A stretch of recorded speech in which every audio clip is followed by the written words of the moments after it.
Good morning, students.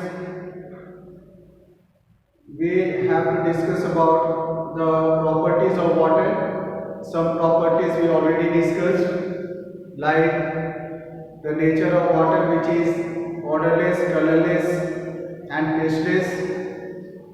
Water has a boiling point of about 100 degrees Celsius and its freezing point is 0 degrees Celsius.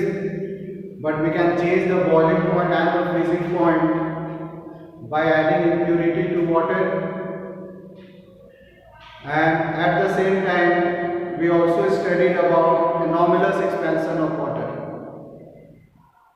And in this property, we saw that when water is cooled from 4 degrees Celsius to 0 degrees Celsius, it shows anomalous behavior and water expands at this range of temperature.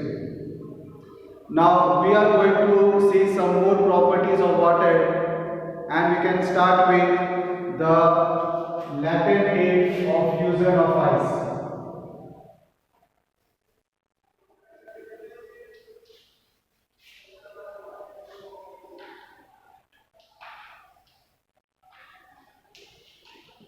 Now, what is latent heat?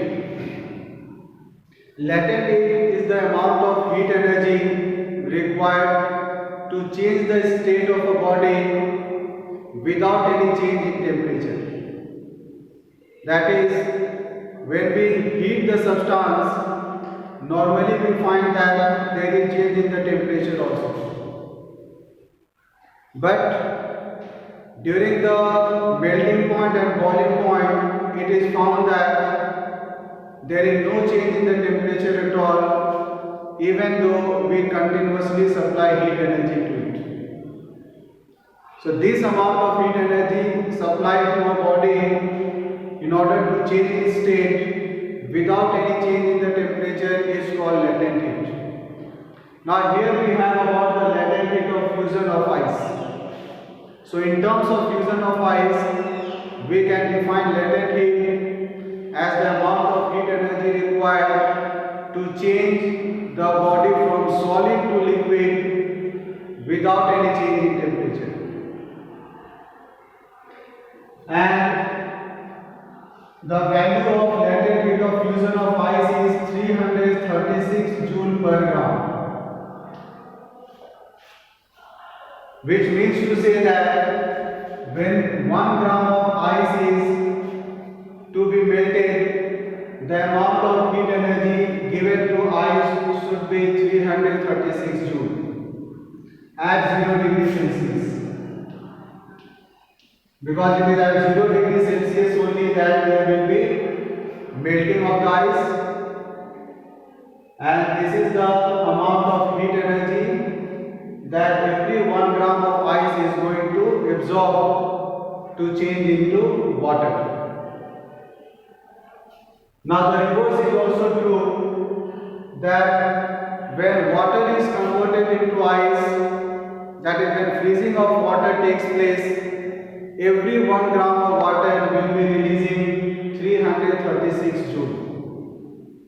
And this is called latent heat of solidification. Latent heat of solidification,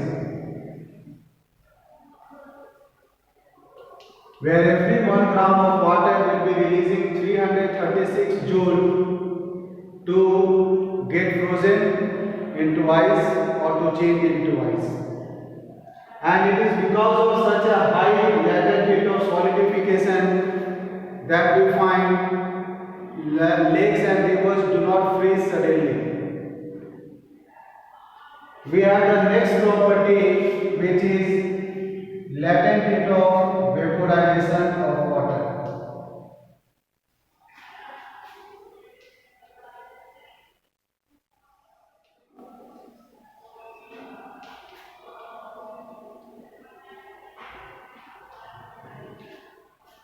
Now, latent heat of vaporization of water means the amount of heat energy absorbed by water to convert into steam without any change in temperature. and of course it will take place at the boiling point.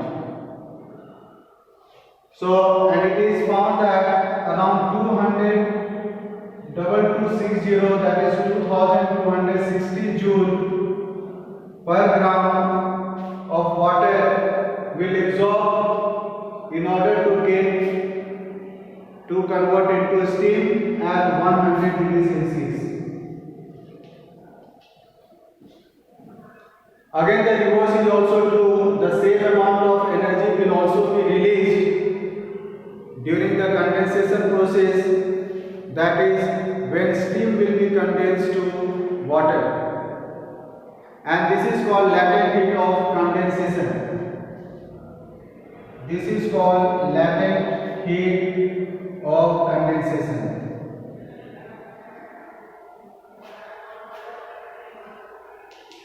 That is, every 1 gram of steam will release 2260 joule of heat energy to be converted into water, and this is because of such a huge amount of heat energy being released by just 1 gram of steam. It is seen that steam causes more severe burn than boiling water, because in case of steam, this extra amount of heat energy will be released, which will burn the skin severely, or it may cause much severe burn. We have next important property of water is that water is a universal solvent. Water is a universal solvent.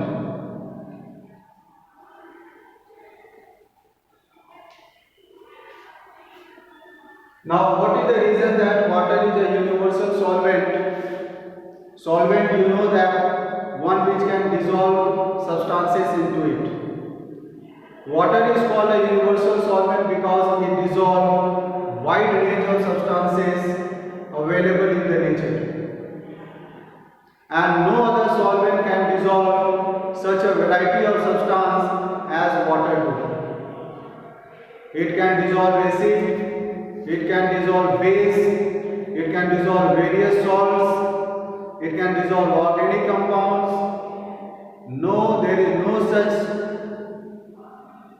solvent available other than water which has such a wide range of solubility power. So, water is called the universal solvent.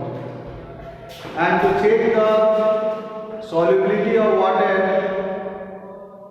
we have a very small experiment that you keep water in a glass, and after a few days you will find that the mark is left in the wall of the glass, and this mark is called etching.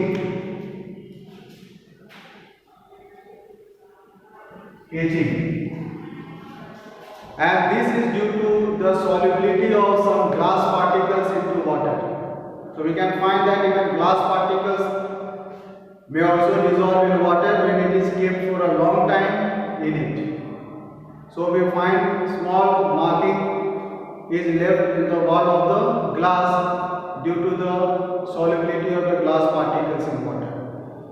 So we have all these main properties of water.